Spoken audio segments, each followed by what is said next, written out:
2021년 피트 기출문제 15번 문제를 풀겠습니다. 난이도는 중하입니다. 그린 나와 같이 동일한 구슬을 높이 H인 지점에 가만히 놓았더니 구슬이 고정된 원형 트랙을 따라서 운동하고 있다. 가에서 구슬은 마찰이 없는 트랙을 따라서 운동하고 나에서 구슬은 마찰이 있는 트랙을 따라서 미끄러지지 않고 굴러가는 운동을 한다. 가나에서 트랙의 모양과 크기는 같다. 자, 옳은 것을 고르시오. 이렇게 문제가 나왔습니다. 자, 그러면 특이하죠? 특이하게 뭐가 특이한가 하면 하나는 마찰이 없대요. 그리고 하나는 마찰이 있지만 미끄러지지 않고 굴러간다. 그러면 요거는 우리가 수업 시간에 배운 겁니다. 마찰이 없으면 당연히 역학적 에너지가 보존되죠.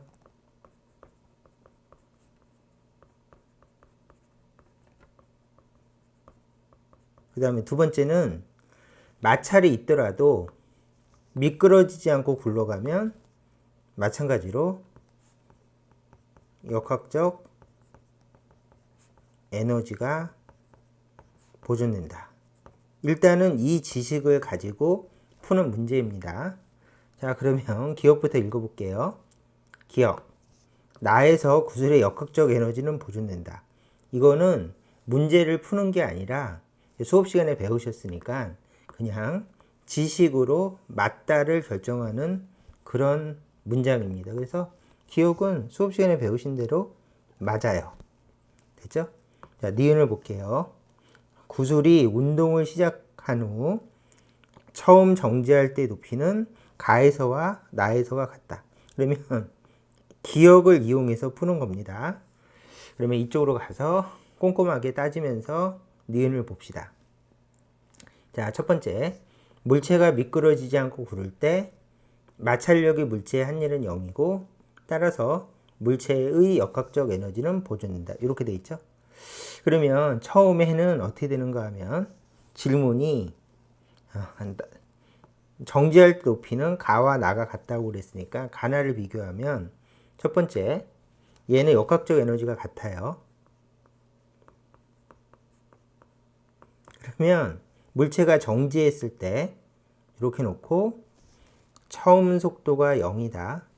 정지하면 낮은 속도도 0이다. 그러면 기준으로 높이가 얼마입니까? 그러면 여기를 H-라고 하면 처음 에너지는 얼마죠? 그러면은 정지했어요. 운동 에너지 없죠?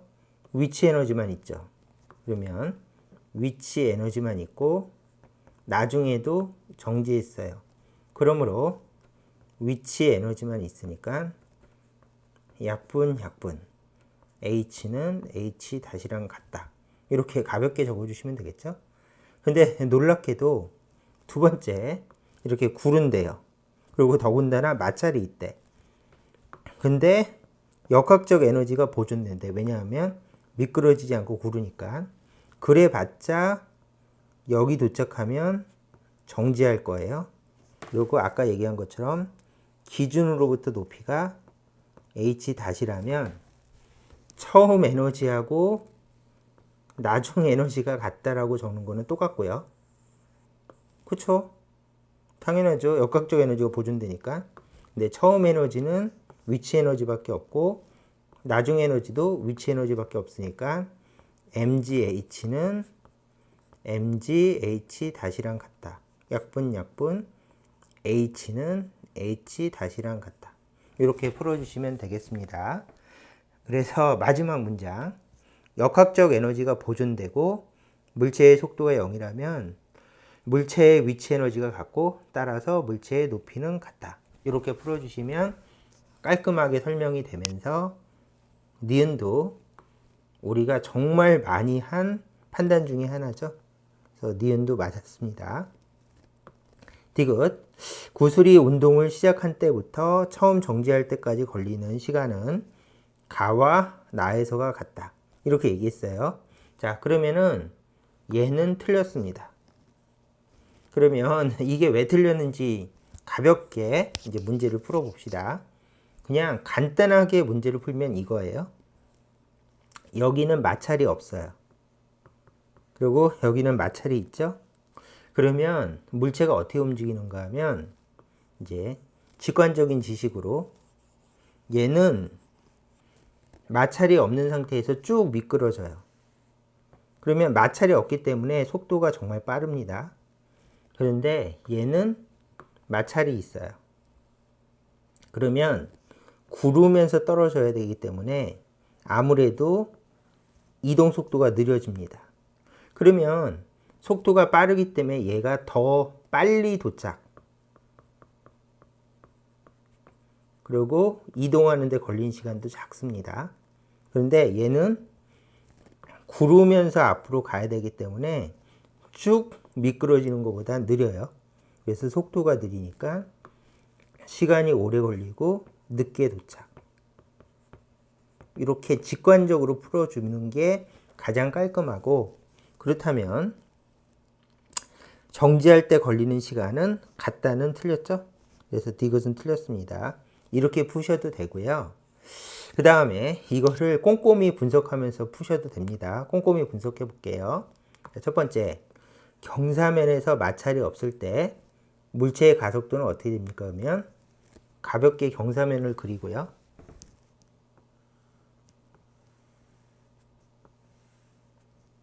자, 물체가 경사면에서는 mg 사인 세타의 경사면 중력을 받고 아래쪽으로 가속도 운동을 한다라고 우리가 배웠어요. 이렇게 됐죠? 그럴 때 가속도를 구하면 힘 나누기 질량이니까 마찰이 없을 때 이게 포인트고, 물체의 가속도는 g 사인 세타가 된다. 이렇게 해서 경사면 가속도를 가볍게 계산해 주시면 되겠죠? 두 번째는 마찰이 있고 미끄러지지 않고 구를 때 물체의 가속도는 힘 나누기 질량 더하기 I 나누기 R 제곱이 된다. 이거는 우리가 이제 반드시 배우는 필수 공식이니까 수업 시간에 배우셨을 테니까 설명은 생략하고 넘어갈게요.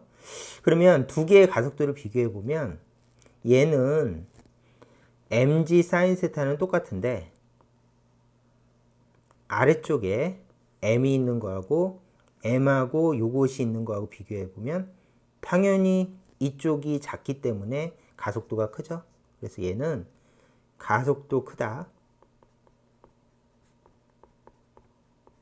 얘는 가속도 작다.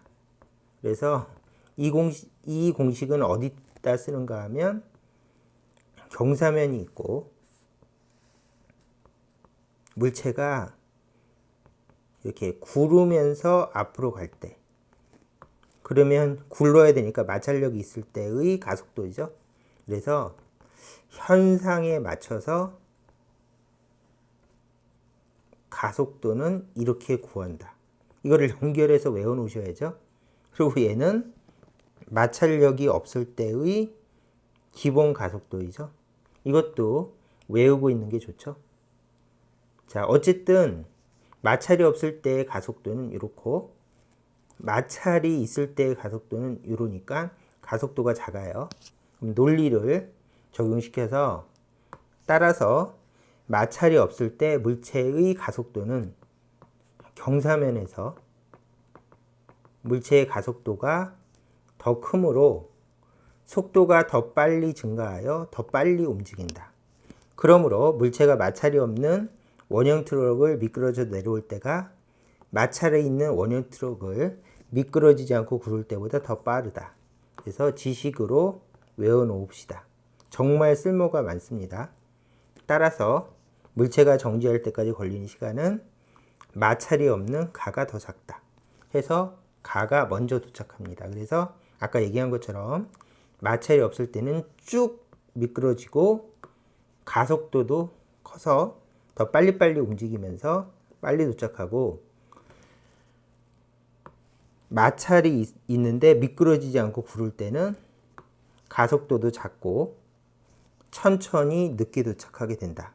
이거를 외워주시면 됩니다. 그래서 물리는 이렇게 논리를 따져서 배운 것이 있으면 암기해 놓으면 이런 류의 문제에서 바로 쓸 수가 있어서 굉장히 쓸모가 있습니다. 그래서 물리 학습하시면서 배운 지식은 암기하는 습관을 들으시는 게 좋습니다. 자, 그래서 이 문제는 제대로 배우셨다면 난이도가 낮은 문제고 기억 니은이 맞았으니까 답은 4번이 되겠습니다. 자, 이 문제는 여기까지 풀도록 하겠습니다.